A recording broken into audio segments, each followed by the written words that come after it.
When most people imagine slavery in ancient Rome, they picture chains, whips, and endless suffering. That image is partly true, but it is also incomplete. Roman slavery was brutal, yes, but it was also complex. So complex that historians today are still uncovering new sides to it. Behind the daily grind of forced labor, many slaves developed hidden routines, strategies, and small victories that kept them human in a world that wanted them to be tools. Slavery in Rome was everywhere. A wealthy household could have dozens, sometimes hundreds, of slaves working in kitchens, workshops, vineyards, and fields. The empire's economy depended on them. Yet within this giant machine, individuals found ways to carve out private spaces for themselves. In the noisy kitchens of a villa, a cook might carefully scratch a small symbol into the plaster, a mark that only fellow slaves understood. On the wall of a workshop, one might leave graffiti mocking a cruel master or recording the name of a secret lover. These little acts didn't topple the system, but they gave the enslaved a way to claim their own voices. Slaves were not all the same. Some were forced into the mines, where life expectancy was short and suffering extreme. Others worked in households and developed skills that gave them a bit more freedom of movement. Educated slaves, especially Greek captives, often became tutors for wealthy Roman children. Teaching Latin poetry to a spoiled aristocrat might not sound like power, but for the tutor it was a chance to influence young minds, to spread ideas quietly, and sometimes even to win favor. But influence came with risk. A slave who appeared too confident could be punished. Masters feared the intelligence of their property. That is why so much of slave life was lived in shadows. Hidden messages, whispered conversations, stolen moments of joy. In the middle of endless labor, these small acts of resistance created a secret world, invisible to masters but vital to survival. Archaeology has revealed this hidden world. In Pompeii, scratched messages survive on walls, some carved by free people, others by slaves. They show jokes, insults, and even poems. These inscriptions are a reminder that slaves were not silent. They were writing their lives into history in the only ways they could. When you walk through the ruins today, you are stepping into a city where slaves carved out a hidden culture just beneath the surface of Roman power. So when we talk about Roman slavery, we need to see both sides. The brutality of chains and whips, and the resilience of people who refuse to be reduced to property. Their secret lives tell us something timeless about human nature, the ability to find dignity even in the darkest circumstances. Chapter 2, Forbidden Friendships and Secret Families, almost equals 800 words. If there is one thing slave masters in Rome feared, it was the bond between slaves. Friendships, families, and romances threatened the system, because they reminded everyone that slaves were people, not things. Yet despite all the attempts to separate them, enslaved people formed deep connections. Sometimes these connections were their only source of strength. Life in a Roman household was crowded. Slaves slept in small rooms, sometimes packed together in conditions that gave little privacy. But in those tight spaces, friendships were born.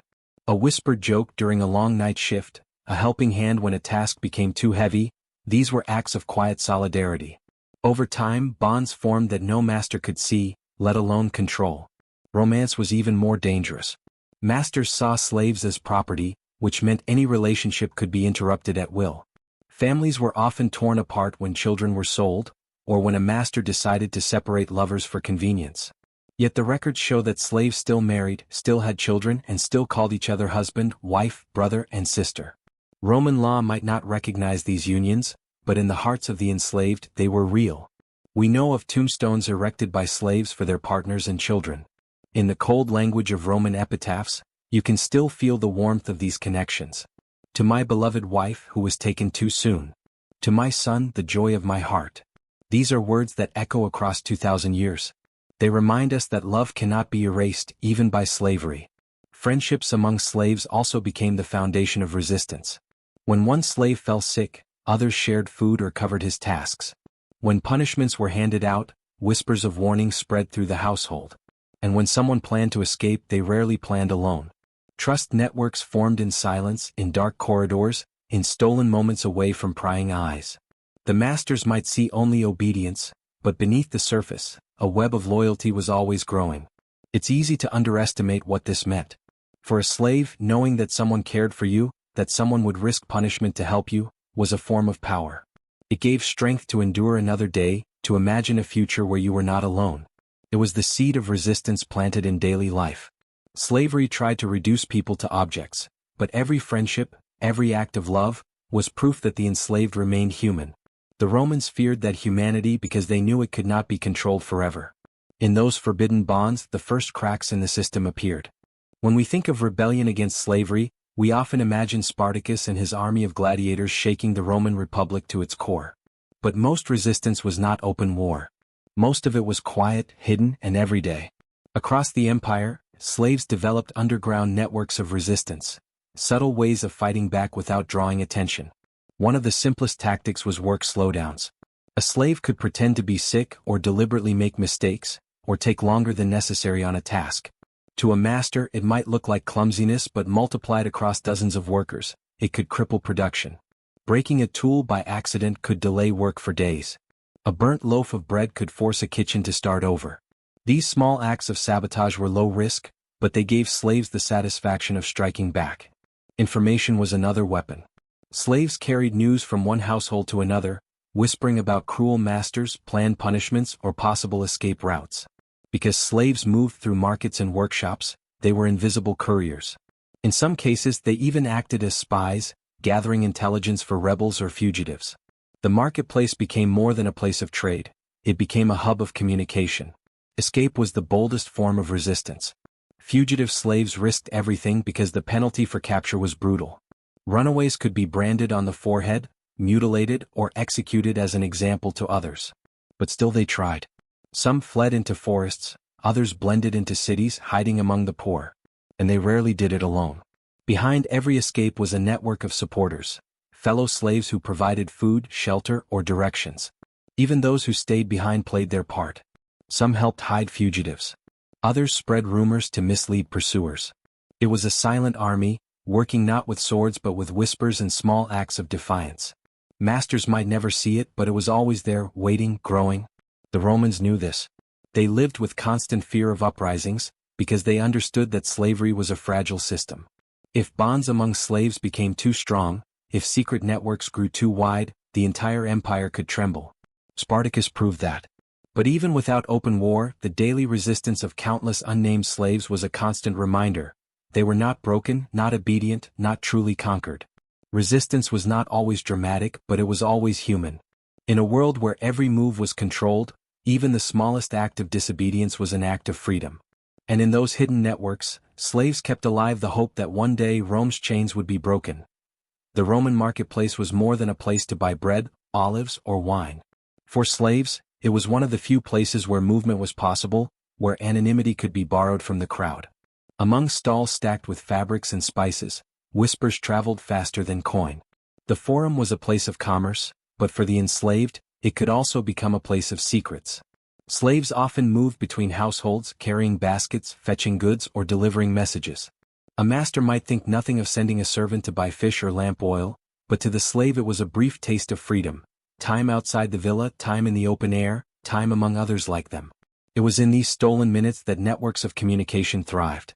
Two slaves brushing past each other could exchange a coded phrase, a folded scrap of parchment, or even just a glance that carried meaning. Archaeologists have found graffiti in marketplaces that suggest hidden exchanges. A symbol scratched into a column, an initial carved in haste. Marks that might have been meaningless to citizens but spoke volumes to those who lived double lives. Imagine a slave who has been beaten waiting for a chance to tell others, slipping a note into a basket, or warning a friend that a punishment was coming. The forum, with its chaos and noise, offered cover for these dangerous acts. The marketplace was also where stolen goods could vanish. A slave working in a kitchen might smuggle out a loaf of bread or a handful of olives, not just to eat but to barter. These items became currency in a secret economy. One might trade food for information or a small tool that could later be used in sabotage or escape. The masters controlled coin, but slaves built their own systems beneath the surface. In some cases, the marketplace even became a place to dream of freedom. Traders from distant lands passed through, speaking languages from Africa, Gaul, and the East. Slaves who heard them realized that Rome was not the whole world, that beyond its borders there were places where they could vanish, start again, or perhaps even live free. A whispered conversation at a spice stall could plant the seed of escape that grew for months before becoming action. But the marketplace was not without danger. Masters knew that slaves mingled there and informants were everywhere. Some slaves betrayed others for favor or survival, and a single careless word could lead to brutal punishment. To survive, secrecy was an art. Messages had to be hidden in baskets of fruit, words spoken only when the noise of bargaining covered them. Every trip to the forum was a gamble, a dance between opportunity and risk. Still, the marketplace remained essential. It was the artery of Rome, pulsing with life, trade, and voices. For slaves, it was the one place where they could blend in, where their chains were not always visible, where they could, for a few moments, belong to something larger than the villa walls. And in those moments they built a hidden world that kept hope alive. Religion in Rome was everywhere. Temples to Jupiter and Venus, shrines in every home, festivals filling the streets. Masters used religion to reinforce order, demanding that slaves honor the household gods. But religion was also one of the most powerful ways slaves found their own voices. It gave them symbols, rituals, and communities that kept the dream of freedom alive. Slaves came from every corner of the empire. They brought with them gods from Africa, Asia, Gaul, and Greece. These beliefs blended in strange, powerful ways. A Syrian slave might share prayers to a Targetus with a Gaulish slave who worshipped Zeus, while both bowed before the Roman Laras of the household. In the shadows of Roman villas, a new kind of spiritual world was born, a patchwork of rituals that gave meaning where none was allowed. Christianity too spread through slaves. The message of equality before God, of salvation for all, resonated deeply with those who had no rights on earth. Secret gatherings in dark rooms became more than worship, they were acts of defiance. Singing hymns in whispers, passing bread and wine in the candlelit dark, these were rituals of resistance. They said, "We are more than slaves, we are children of God, and no master can take that away." Even outside of Christianity, rituals carried power. A simple offering left in a hidden corner of a kitchen could be a prayer for protection. A whispered chant before a long day's labor could be a shield of courage. Dreams of freedom often took shape in religious language. Visions of gods breaking chains, of ancestors guiding runaways through forests, of divine justice punishing cruel masters. Spirituality gave shape to hope, and hope was the greatest rebellion of all. Roman writers mocked slaves for their superstitions. To them, these rituals seemed foolish, unworthy of serious thought. But what they missed was that belief gave the enslaved something Rome could not touch: inner freedom. A body could be chained, but a soul that believed itself chosen, protected, or destined for liberation could never be fully conquered. Religion also bound slaves together. Shared prayers created community, and community created strength. In the darkness of a hidden gathering, a slave could look into the eyes of others and see solidarity, see that they were not alone. For people stripped of family, culture, and homeland, these rituals rebuilt what had been lost. In the end, religion was more than comfort, it was resistance. By keeping alive the dream of freedom in spiritual form, slaves carried forward a vision of justice that outlasted Rome itself. The empire fell, but the songs, prayers, and hopes of the enslaved echo even now. In their secret rituals, they found a freedom that no master could ever steal. Perhaps the greatest irony of Roman slavery was how much happened under the noses of the masters. The wealthy elite believed themselves in total control, convinced that every detail of their households was managed by their authority. Yet while they reclined in luxury, entire hidden lives unfolded around them, lives they never suspected. Masters saw obedience. They saw slaves carrying trays, cleaning floors, tending fields. What they did not see was the glance exchanged between two servants in love, the stolen loaf of bread tucked into a tunic, the whispered message passed as wine was poured. They believed their commands were absolute, but in truth their households were filled with secrets. Archaeology gives us glimpses of these blind spots. In villas, small scratches on walls, graffiti written by slaves, tell jokes, express longing, or simply record a name. To a master, they were invisible marks, but to the enslaved, they were a way of saying, "I exist." In tombstones, we find evidence of relationships the masters never cared to notice. Slaves buried each other, honored each other, remembered each other in ways that defied the system's attempt to erase them. Masters rarely asked what their slaves thought. They didn't imagine that a tutor might be shaping their child's mind not just with Latin grammar but with subtle hints of compassion. They didn't notice when a cook burned a meal on purpose, or when a farmhand slowed the harvest just enough to make a point. They couldn't see the networks forming in the shadows, the friendships that grew into resistance, the rituals that gave strength. To them, slaves were tools. Tools do not dream, tools do not resist, tools do not whisper in the dark. But people do. And their slaves were always people. Some masters may have suspected.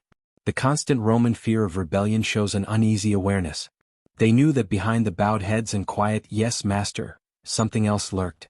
Why else build walls so high, patrols so strict, punishments so severe? Fear itself was proof that the masters never truly believed their control was complete. And in the end they were right to fear.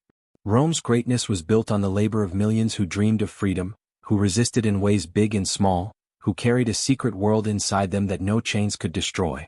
The masters lived in luxury, blind to the reality that their empire's foundation was never as solid as they believed. Beneath the marble, beneath the power, the hidden lives of slaves were always there, quiet, patient, and unbroken. Roman slaves lived two lives at once. On the surface was the life their masters saw, obedient, silent, efficient. But beneath that surface was another life, one filled with thoughts, feelings, plans, and secrets that the masters never touched. This double existence required incredible skill. A mistake could mean a beating or worse. But for many slaves, living two lives was the only way to survive. By day, a slave might carry out orders with apparent loyalty, polishing armor, tending gardens, reading aloud from scrolls. But inwardly he could be thinking of his family sold far away, or of the story he planned to whisper to friends that night. A serving girl might pour wine with a smile, while secretly slipping food into her sleeve for a hungry child. Every act had two layers, the visible and the hidden. Some slaves became masters of disguise, not with masks but with behavior. They learned to read moods, to anticipate commands, to play roles so convincingly that their masters trusted them. Trust was dangerous but also powerful. A trusted slave might gain access to locked rooms, to private conversations, even to money. And with access came opportunity, for sabotage, for communication, for small victories that chipped away at the system. Literacy was another double-edged gift. A literate slave could copy texts, manage accounts, or teach children. But literacy also gave them a secret power, the ability to spread ideas. A copied poem could carry hidden meaning. A line from a play might be recited with a double edge. Knowledge itself became part of the hidden life. This dual existence demanded constant awareness. A slave might speak one way in the presence of a master, another way among peers. A laugh at the wrong moment, a glance held too long could give everything away. It was exhausting, but it was also proof of resilience. To live two lives and keep them both intact was an act of genius. What makes this double life even more remarkable is how often masters failed to notice. Surrounded by slaves, they thought themselves omnipotent. But in reality, their villas were filled with quiet performances, with actors who never stopped playing roles. The very system that demanded obedience forced slaves to become experts at deception, and in that deception they found fragments of freedom. Slavery stripped people of homes, families, and names. Yet even in chains, slaves built culture. They carried stories, sang songs, and created traditions that gave them identity. This hidden culture is one of the least visible parts of Roman history, but it may also be one of the most enduring. Imagine the end of a long day in the fields. Exhausted slaves return to cramped quarters, their bodies aching. Yet as darkness falls, one begins to hum a tune from his homeland. Another joins, then another. Soon the room is filled with voices, low, quiet, careful not to wake the overseer. These songs, whether laments or lullabies, kept alive the memory of places far away. They were chains transformed into melody. Stories were equally powerful. A Greek slave might tell myths of Odysseus, the wanderer who outsmarted gods and men alike. An African slave might speak of ancestral spirits who protect the oppressed. These tales traveled across cultures, blending into something new. Around a fire, slaves shared not just survival tips but also dreams, histories, and wisdom. Oral tradition became their library, their way of remembering what Rome tried to erase. Graffiti gives us another glimpse. Carved into walls are crude drawings, faces, ships, animals, that may have carried symbolic meaning. Perhaps they marked safe meeting places, or perhaps they were simply reminders of individuality. Either way, they show creativity thriving in silence. Festivals also offered moments of cultural survival. During Saturnalia, when roles were symbolically reversed, slaves could mock their masters openly, if only for a day. Beneath the laughter, the festival carried a deeper meaning, a glimpse of a world where order was overturned. Slaves seized that day not just for joy but for hope. Hidden culture mattered because it gave slaves a sense of identity. Rome wanted them to be property, but through songs, stories, and shared rituals, they remained people with history and meaning. Even if masters never heard the songs or understood the jokes, the culture of the enslaved kept alive a spirit that could not be broken. And in that culture, the seeds of freedom were always growing. Every act of resistance, no matter how small, carried risk. A broken tool could bring a whipping. A whispered plan could lead to execution. The price of defiance was high, and Rome made sure it was visible. Yet still, slaves resisted. Why? Because the cost of silence was even greater. Punishments for rebellion were brutal. Runaways could be branded with letters on their foreheads, forever marked as fugitives. If a household slave killed a master, Roman law demanded that every slave in that household be executed, sometimes hundreds at once. Crucifixion was a common fate, bodies nailed to crosses along the roads as warnings to others. Rome wanted fear to be absolute. And yet, the stories of punishment tell another story, that resistance never stopped. For every crucifixion there was an escape attempt. For every mass execution, there was a conspiracy that Rome barely crushed. Even under the harshest terror, slaves found ways to fight back. Some resistance was quiet and symbolic. A slave might endure punishment with dignity, refusing to beg. Others preserved their humanity by protecting one another under torture, keeping secrets even at the cost of their lives. To die without betraying a friend was itself an act of defiance, a way of proving that Rome could control the body but never the spirit. The price of resistance was heavy, but it was also the proof that Rome's control was never complete. If slaves had been broken, there would have been no need for such fear, such punishments, such terror. The brutality of Rome was the clearest evidence of how fragile its power really was. History remembers Spartacus as the symbol of slave resistance, but behind his rebellion were countless unnamed acts of courage. Men and women who risked everything to preserve dignity, friendship, and freedom. Their names are lost, but their defiance shaped history. The price they paid was immense, but it was never in vain. Slavery was the foundation of Rome. Without slaves, the villas would have fallen silent, the fields would have gone unplowed, the empire itself would have collapsed. But the hidden lives of slaves shaped Rome in ways the masters never admitted.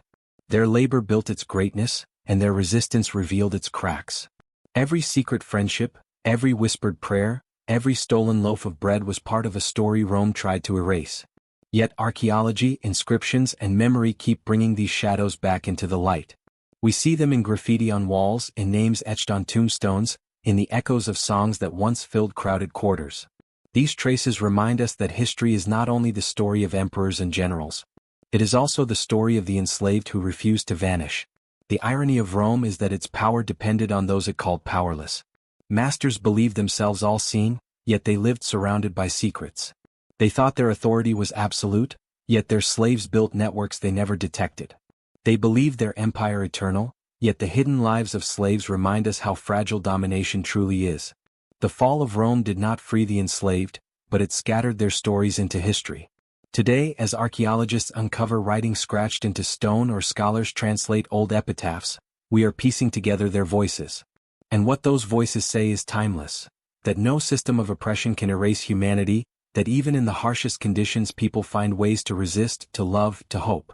The secret life of slaves in ancient Rome is more than a chapter of history. It is a mirror.